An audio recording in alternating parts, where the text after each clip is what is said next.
Mandy Fraker here, coming back at you, as always, to talk about movies. Now, most of you in this day and age know what this is, an Uzi.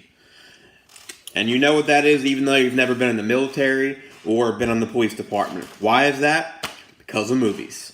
To quote Audrey Hepburn, everything I learned from the movies. My favorite quote, hands down, of all time. So, I bring this topic up, guns and movies, to talk about the Glock. This is a Glock. This is a handgun that is 87% steel, and the rest of it mostly is a substance called polymer 2. Okay? Because this is polymer 2, it is recognizable to any kind of radar, security scanners, or anything like that in your everyday average airport or anywhere else that has, a security thing to walk through. Developed in Austria by Gaston Glock.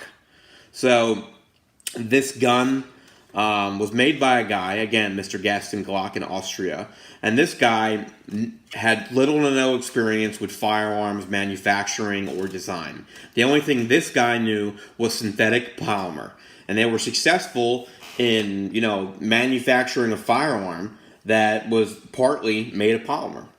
So, nowadays the Mexican Navy uses this. Some of our armed forces use this, I believe. The NYPD, I think the LAPD switched over to it at some point, as well as the FBI. So, most of you today know what a Glock is as well. Why do you know that? Well, because of John McClane. In Die Hard 2, he subdues a suspect after a gunfight ensues at Dulles Airport in Washington, D.C. After obviously being questioned by the head of security as to why a gunfight ensued at the fucking airport, he explains, what all happened, that he followed him in there because he looked suspicious. And he then proclaims that punk pulled a Glock 7 on him. And he goes on to explain basically how rare and unknown a Glock 7 is. It's actually very unknown due to the fact that there's no such thing as a Glock 7. He was more than likely referring to the Glock 17. It's called the Glock 17 because that was the company's 17th patent.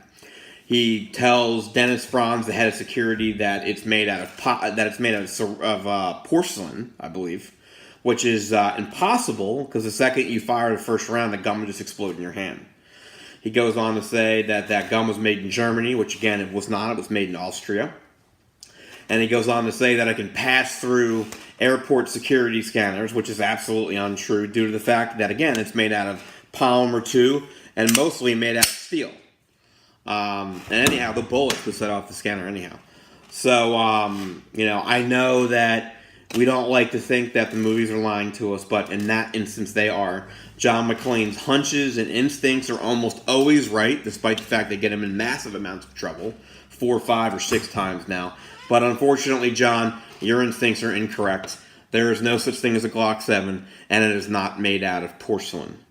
But, I don't know, that's all I got from you today. So I'm going to say goodbye, and I hope you have a wonderful evening. See ya.